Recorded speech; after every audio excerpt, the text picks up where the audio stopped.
Welcome to our channel. Today we how to register with Wise for international investing transfers, beginner guide step by step clearly. To begin, open your web browser and navigate to the Wise website.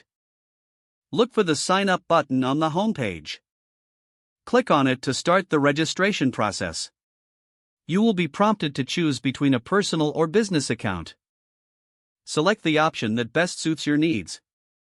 Next, enter your email address in the provided field. Create a secure password that meets the site's requirements.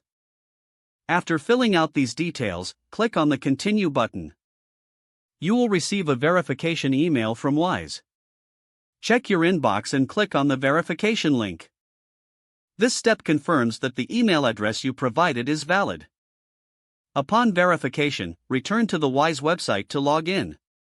Enter your email and password, then click Login. Now, you need to provide personal information. Enter your full name, date of birth, and address. Make sure all details are accurate to avoid future issues. Next, you may be asked to provide documents for identity verification. Common documents include your passport or driver's license.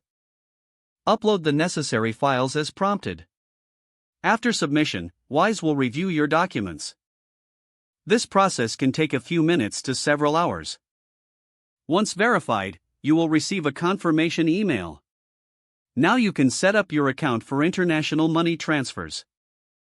Link your bank account to enable fund transfers. Follow the on-screen instructions to complete this step. You might be required to enter your bank account details. Double-check for accuracy before proceeding. After linking your bank account, you can begin using Wise. Navigate to the transfer section to send money internationally. Don't forget to like this video and subscribe to our channel for more step-by-step tech guides.